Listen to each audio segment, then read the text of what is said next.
really interesting visit from the farmer that farms this piece of land that we landed in last night.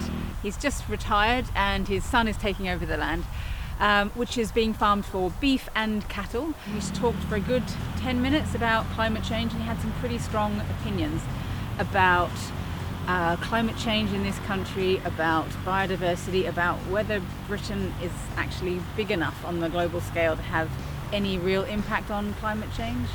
What he has observed over the decades that he's been farming it is basically that there's been lots of changes in the seasons, but he doesn't believe that in all that time there's been any major shift overall. Lots of small fluctuations, but no major shift overall. It's going to be really interesting to see how we can convince people that aren't directly seeing massive changes on their own property that globally there's a big enough issue, and even at a wider scale there's a big enough issue that we really need to do something about it. Unfortunately he didn't want to be filmed, which is such a shame, but at least it will give us some food for thought for the next flight.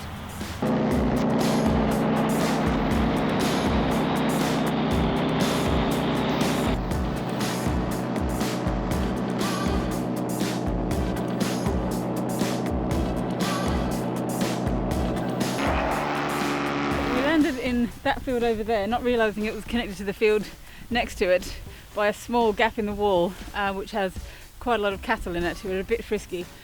So had to take wing paramotor over the wall to set up over here. Yeah, interesting. Hurdling stone walls and double electric fence.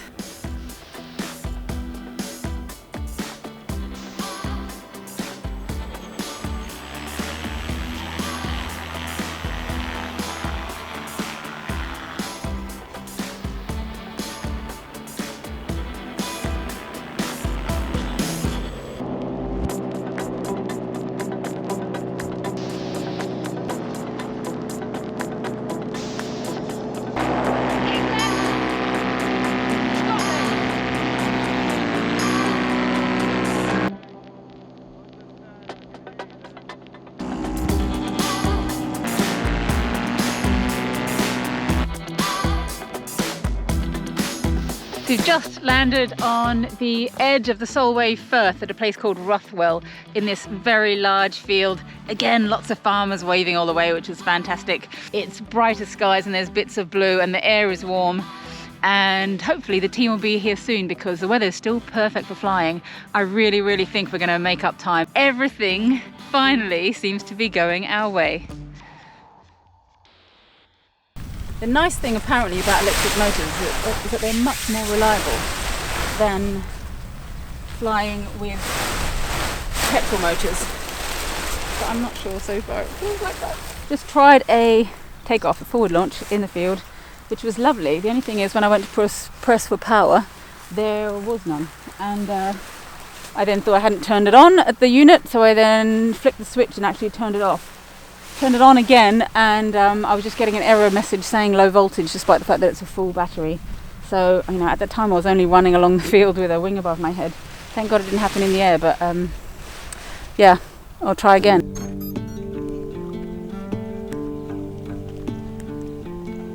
Warning, low voltage, where I'm actually at full battery.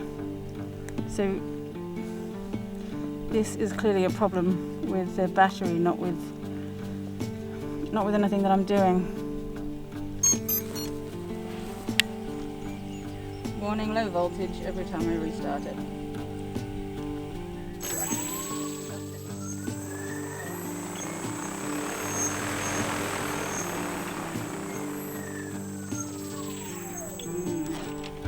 Error, waiting for neutral. And I think this is what happened when I landed in the barley field the other day. It said waiting for neutral, and then right before I hit the barley, I managed to get a bit more power that came back again. But I was so close to the ground that I didn't really want to be accelerating just in case I lost power again, because then I'd be accelerating and then potentially slamming face down. Yeah. Just not doing anything at all. So, that's a bummer. We will have to work around this like we've worked around all the other problems so far.